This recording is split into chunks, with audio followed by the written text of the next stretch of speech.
Good morning.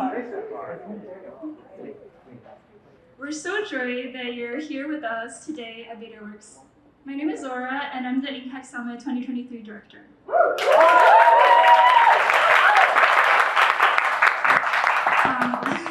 4 years ago, I was interning in New York at a nonprofit and wondering about how I could meaningfully intersect my technical skills with issues I care about. 4 years ago at Impact Summit, I found inspiration as well as a community. Today, organizing the Impact Summit with our amazing team has been a real full circle moment for me. This is a project of deep love and care by our team, and we're so happy that you're here with us to co-create the Summit weekend.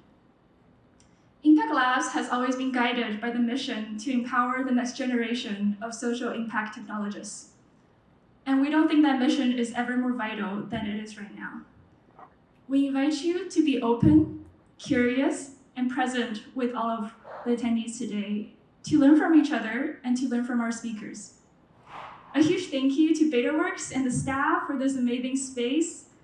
And shout out to our team for putting the summit together. And thank you for all of you for your openness, enthusiasm, and for being here on a Saturday morning. And with that, I'll pass it on to Ellie, our Executive Director.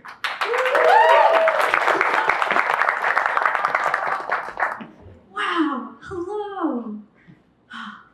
It is so lovely to be in this space with all of y'all. Oh my goodness, okay. I just want to share one quick thing with y'all, which is that I've been coming to Impact Labs events for many, many years now. And there's one thing that I see as kind of like a thread coming through. There's obvious threads, right? It's like tech for social impact. But there's another one that's a little bit more subtle that I want to make sure everyone kind of knows about at the beginning. I came to my first Impact Labs event in the winter of 2018. And at that event, I made friends who I'm still hanging out with. That was, I don't know how many years ago that was. So, what I really want to call your attention to today is there are wonderful people in this room. Most of y'all came in today not knowing anyone else. Most of the people in this room don't know anyone else here right now. And there are incredible people in this room. So I want to invite you, when you feel that little, oof, I feel awkward, I don't want to do it. When you feel that, I want to invite you to just push yourself a little bit more than you usually would. Push yourself a little bit. And then go talk to the person. Go talk to the person who kind of caught their eye earlier. You thought they were interesting. They asked a good question in the Q&A.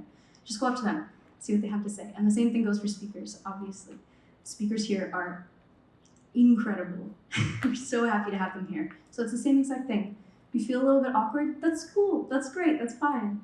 Go up and talk to them anyway. See what happens. That's what today is for. That's what tomorrow is for. Great things can come of it. All right. Are y'all ready? Yeah! Beautiful. Okay, without further ado, Zora's going to tell you what's up next. We're so excited to welcome our first speaker, Haiyan Sui. Haiyan is the Director of Engineering at Nava, a public benefit corporation working to make government services more simple, effective, and accessible to all. She manages engineering teams in building digital products for federal and state agencies. In her previous role as the Director of Technology and Product at the New York City Mayor's Office for Economic Opportunity, Haiyan led a digital team in developing products that cater to the needs of low-income New York residents. Prior to her government position, Haiyan spent over a decade in the digital marketing field. A round of applause to welcome Haiyan on the stage.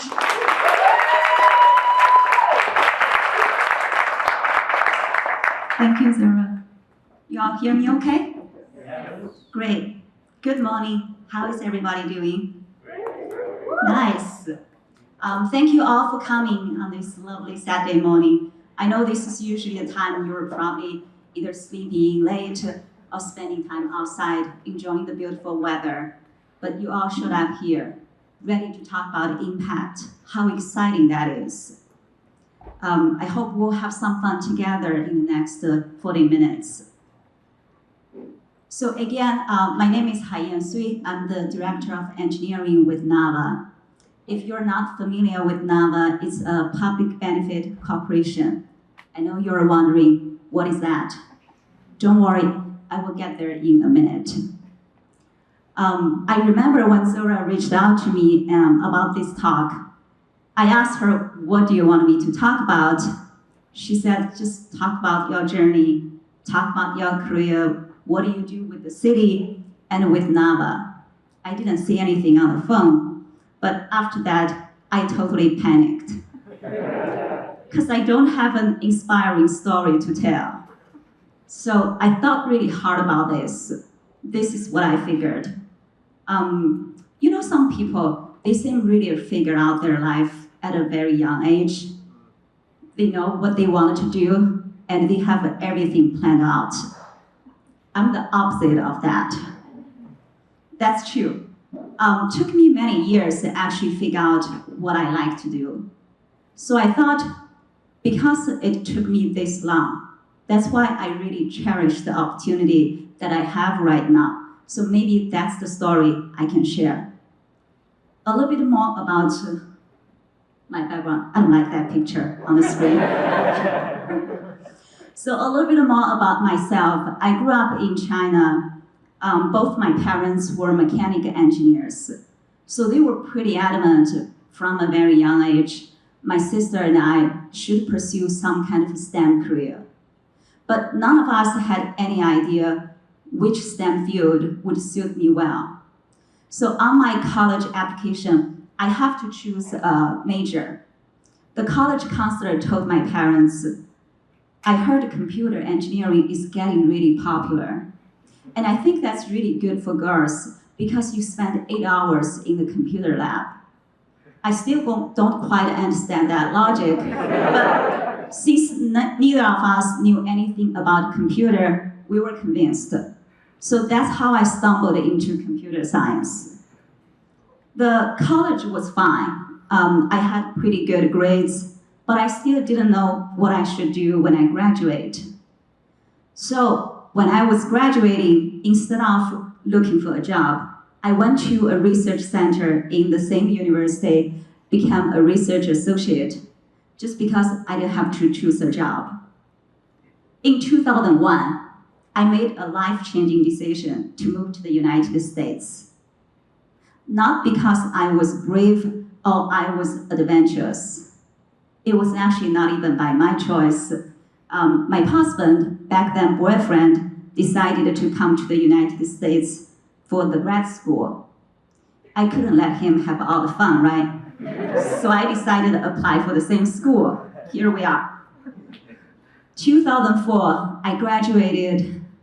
You guys probably don't remember this. That was a few years after the dot-com bubble bursted. The economy was recovering, but the job market wasn't that great. Not a lot of jobs. And I needed an employer who can sponsor my working visa because I was an international student. So I didn't have the luxury to choose which industry I wanted to go to, what kind of a job I wanted to do. Employers basically were choosing me. I was lucky enough to land on a job as a software engineer with a digital marketing agency. I ended up spending 12 years there. It was great. I learned a lot from that job. Different technologies, learning how to lead a team, collaborate with clients, problem solving. But at some point, things got repetitive for me. Let's be honest, there's only so much excitement you can get from building marketing websites, right?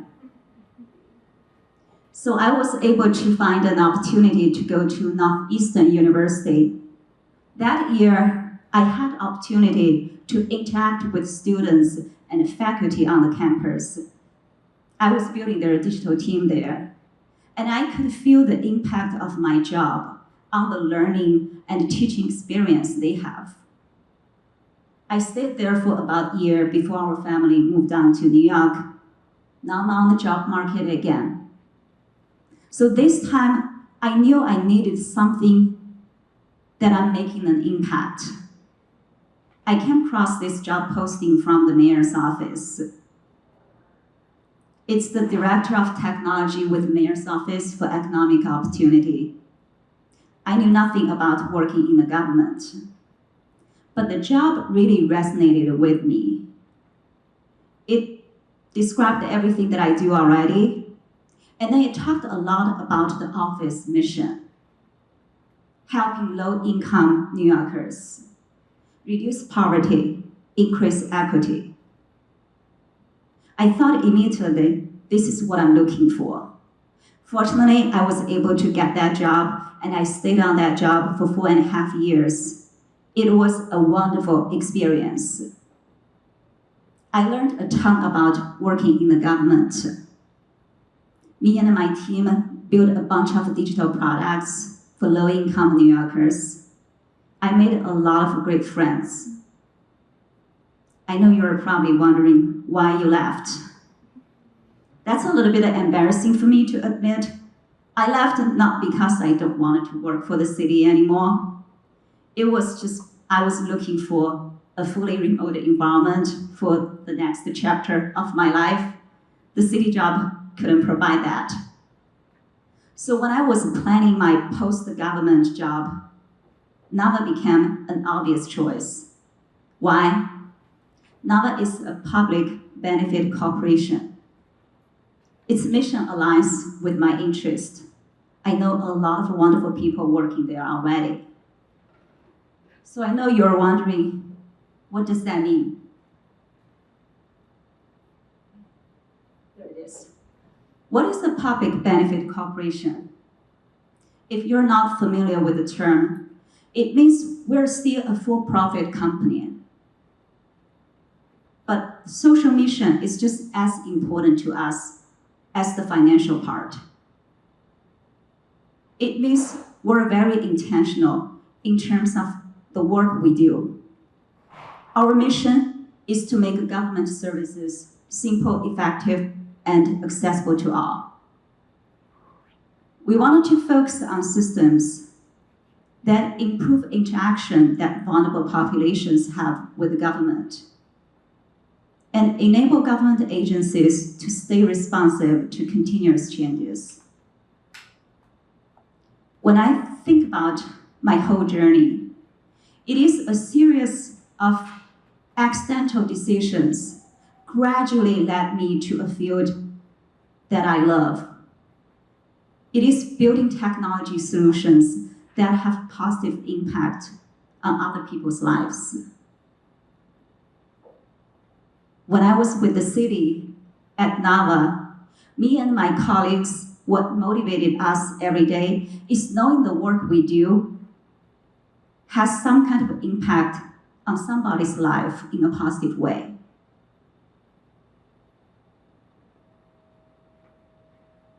Sorry, I'm figuring out. There it is. There's a term for this kind of work: public interest technology. This is the definition from New America Foundation. I want to give you a few seconds, read it.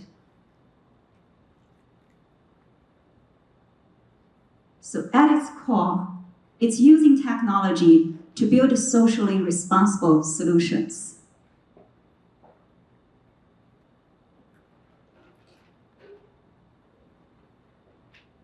I wanted to spend the next 20 minutes break this down a little bit for you.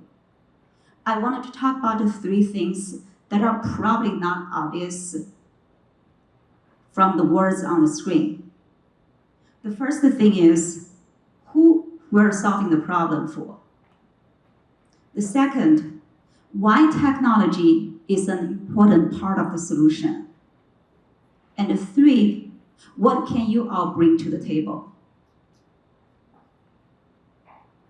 So who we're solving the problem for? It's for everyone. It's for the public who are seeking services.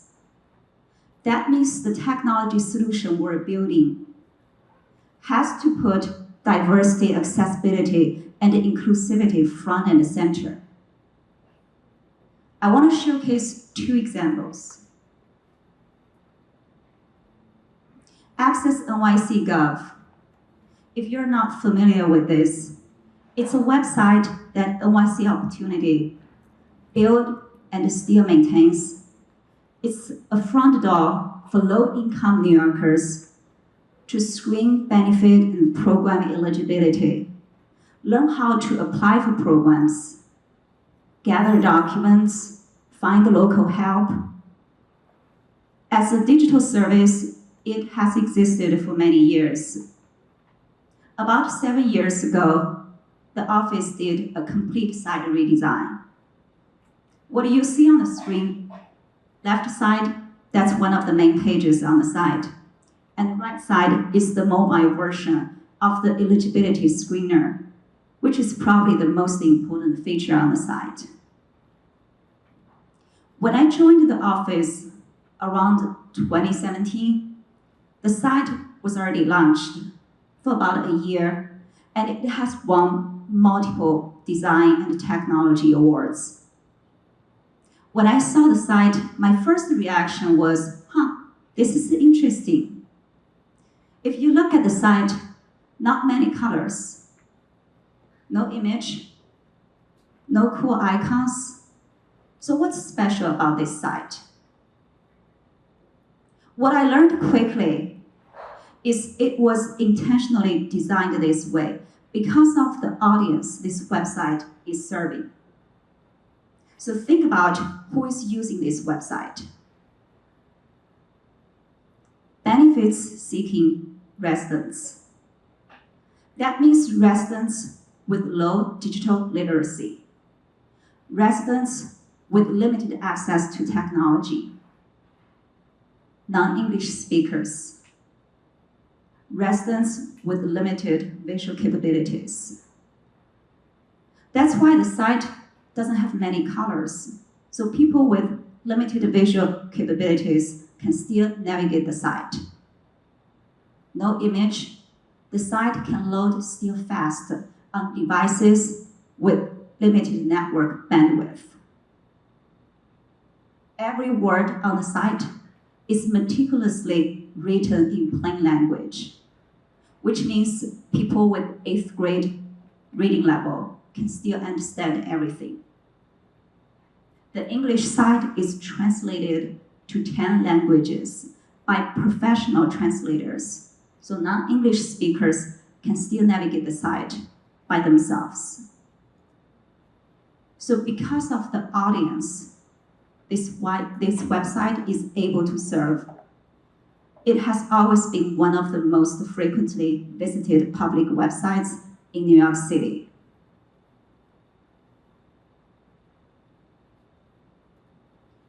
The second one I wanted to showcase is ADA.gov.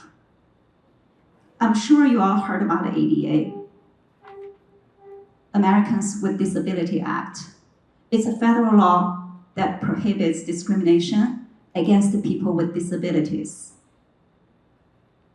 ADA.gov website was built by Department of Justice to meet the mandate to provide public with technical assistance on the ADA law. The original ADA site was not accessible to people with disabilities. It was written by lawyers, mostly for legal audience. In 2020, early 2020, DOJ's Civil Rights Division partnered with 18F to redesign the website. And Nava joined the team a little bit later. Two things I wanted to talk about here. One is the team learned the website has different groups of audience. There are people with disabilities and their families, their friends, they wanted to understand the law and their rights. Business owners, employees, they wanted to understand when they need to accommodate and how. Then there are local and state government employees, ADA coordinators, advocates, disability rights attorneys. So we think of that whole audience on a spectrum of the highest impact to serve to the lowest. That led us to the decision of focusing on two groups. I think a lot about, so I'm curious for your thoughts. Yes, great question. There are probably many layers here. I will say, first of all, there are many regulations, compliance requirements that will make sure that data that we're collecting through the technology that we build is protected well, and we make sure privacy is protected. I don't remember all the laws, regulation, compliance requirements, but I can assure you at different level, federal, state, local, there are many, many of these requirements. And as a contractor, we always make sure that we meet those requirements. And I can say from the technology standpoint, some technical things that we do absolutely is making sure we follow all the best practice when we use the technology to ensure that data is securely stored, either by making sure data is encrypted properly through different protocols, either in transit or at rest, and then making sure access is protected properly. Only people with the right permission can see the right data. So there are many things that we're baking into our approach. Thank you.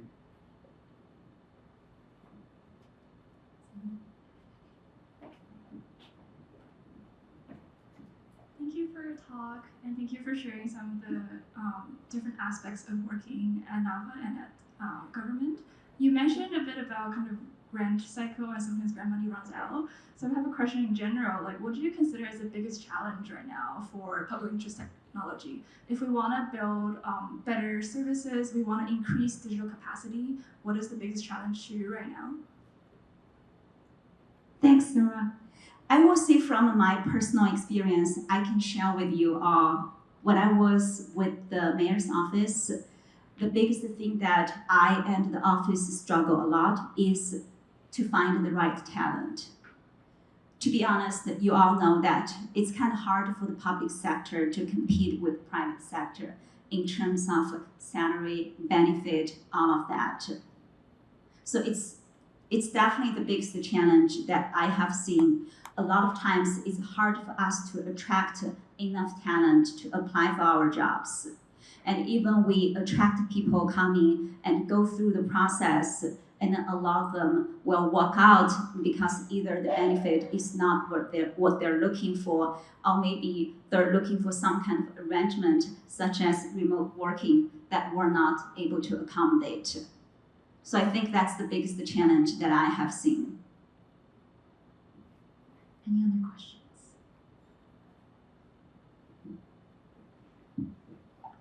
Hi, thank you for your talk. I think you mentioned, well, you were talking about the ADA site.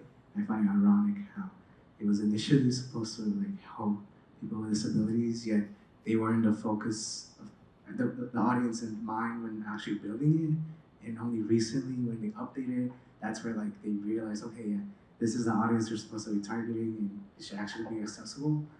The question is, what are some of those resources or tools that you might be used for sites like these that would help make it more accessible?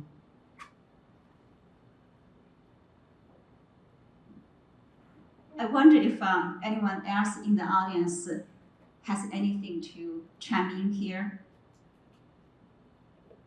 One thing that helps for people who are deaf is to have transcripts or subtitles that they're also collapsible and could be accessed to the screen reader, checked thoroughly. Also, descriptive transcript for people who are deaf and blind. A lot of people forget they'll include like the burned-in captions or something, but it's not. People can't access them if they can't see them on the screen, or maybe they can't modify the font size and the like aspects of the captions layer and all that. So that's one thing that helps with your videos. Yeah. Absolutely. Not a developer, designer, but I think this is something that's usually overlooked. Color contrast and like again font sizes. I think when people neglect the design aspect, we tend to overlook how certain colors go together can be very straining for the eye and for our users, especially with those that have vision problems, they can't read it, or it's hard for them and it makes them not want to use the product. so there's, sorry, so Adam, there's little things that you can do. There's like plugins. It's so simple, but you could just run a quick plugin and it checks for things like that. Great. I think someone has. I wanted to add, even just as simple as like adding alt text and images that you add. Even as simple as just adding like alt text to images that you add, or properly formatting it so that screen readers can go through the website properly for people with disabilities regarding vision. Those type of things can help them just navigate it and use a site that's good for them. One more thing is like make sure the text is scalable. I think so. Like if people have to magnify the screen, it will look a certain way that doesn't like make the text justified in a certain way that's hard to read.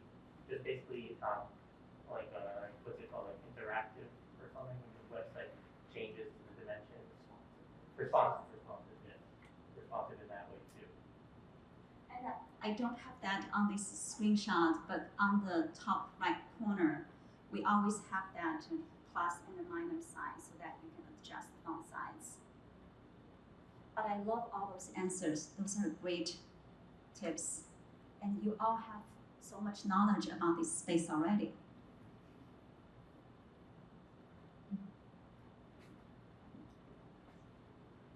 I have two questions. So you mentioned that when you were going to go into this field, your friends were like, oh, it's not good enough. And so my question is, what made you do it anyway? And two, are you still friends with these people? And why or why not?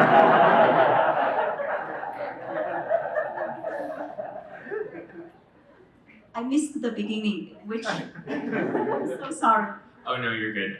You said that right before you took a job in public interest technology, your friends were like, do it. But you did it anyway. Why? That's a good question. Why did I do it anyway? I think the office mission really, really resonated with me. And also the recruiting team that I was working with back then, they did such a good job selling, well, not selling, that's not the right word to use. They did so well explaining the office mission. And also one thing I do love to say that NYC Opportunity as a government entity, as a government office, it's a little bit different from some bigger agencies in the sense it almost operates like a startup. So that's probably why they convinced me it is the right move. I'm still friends with those people who give me that advice. Can I ask why?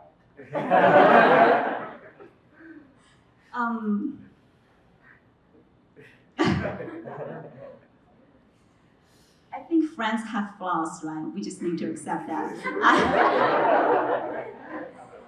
I do think part of me also wanted to help people around me to understand sometimes you have misperception. And hopefully I can help them realize that and change their view.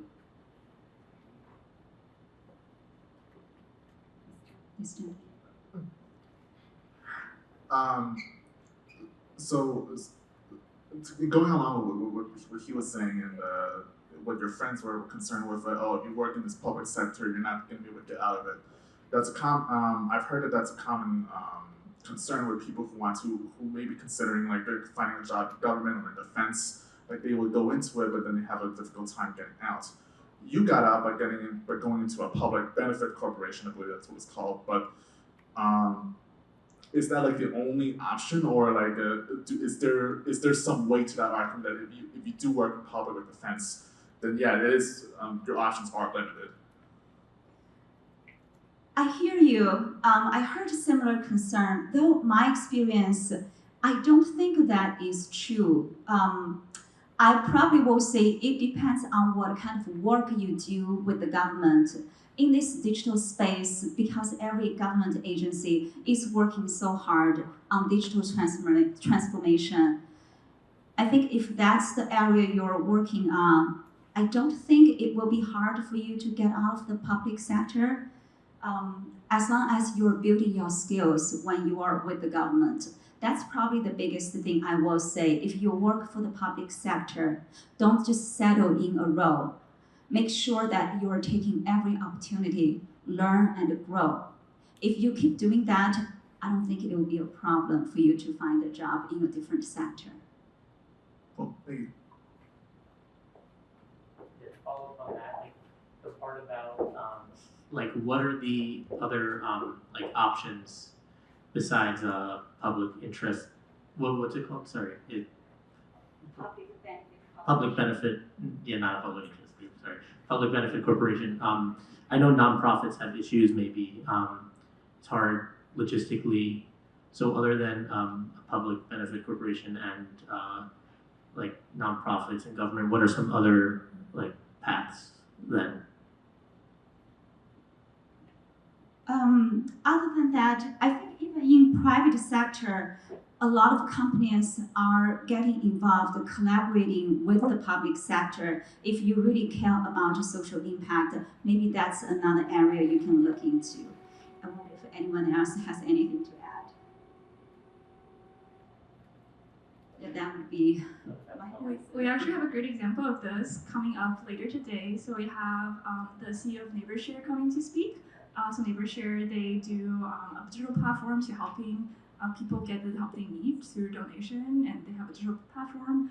And also our panelist for tomorrow, Pablo, who works at Two Sigma's Data Clinic, and they actually has been working with NeighborShare, the nonprofit, for over a year, and they're both invited and didn't know until this week when I emailed them, and they're like, oh, we work together. And Pablo will also come to NeighborShare session because he works as an engineer to give more of a technical view. So there's definitely for-profit companies that have initiatives and kind of programs that's working with nonprofits and like government agencies. So yeah, it's definitely out there, and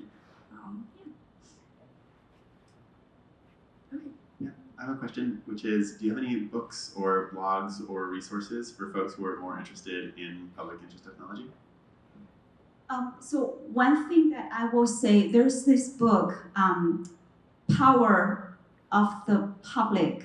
I might be getting the name wrong. The author is Sarah Dawson and Hannah Shank.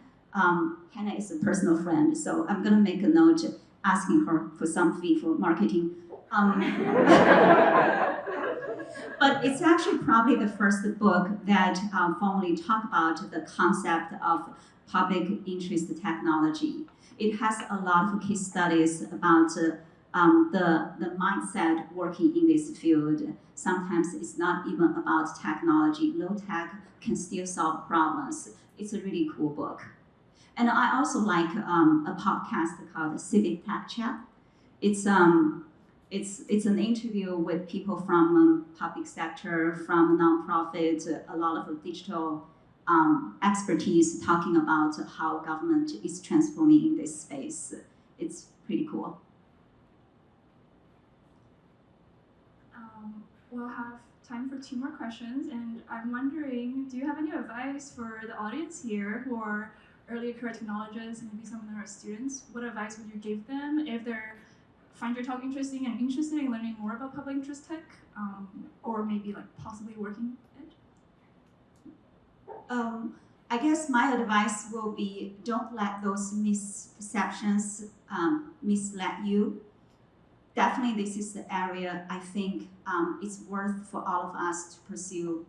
I know some fields, like a doctor, they go through some kind of residential training as their early career. I actually think for technology professionals, we should all commit a few years of our lives working in this field. The other thing I will say is, if you just keep your mind open and keep that learning and curiosity mind, you will learn a lot of great things.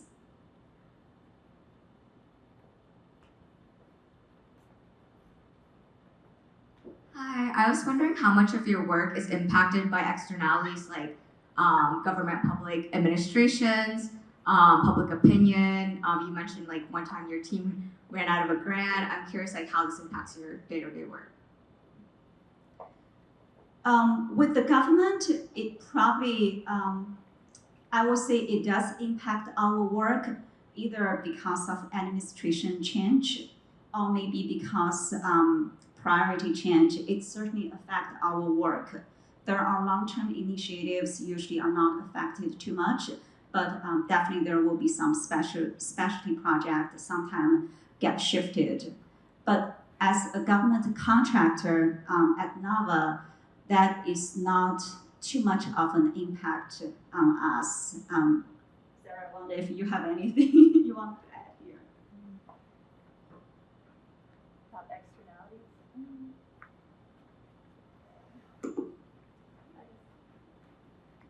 Yeah, I think the public administration part of it, it's really important to remember how you fit into the larger context and to not get discouraged by procurement or funding.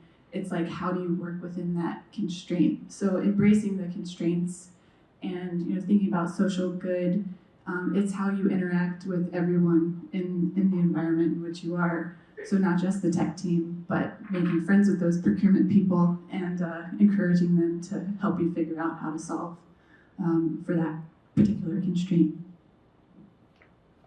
Thanks, Sarah.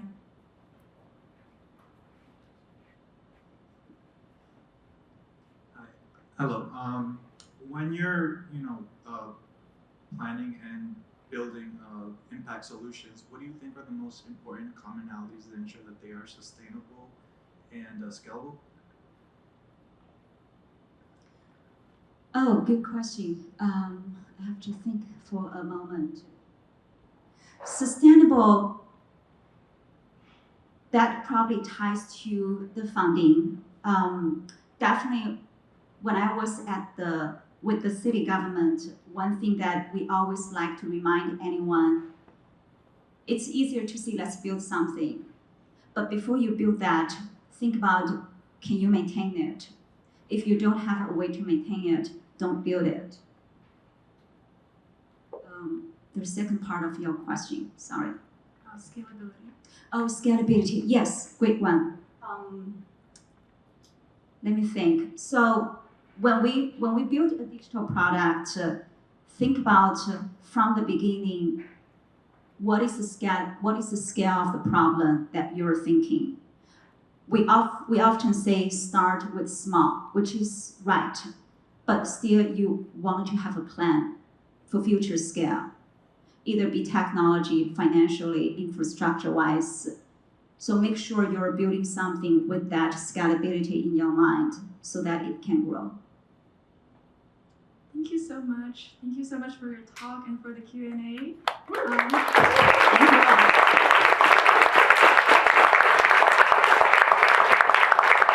have a short break before our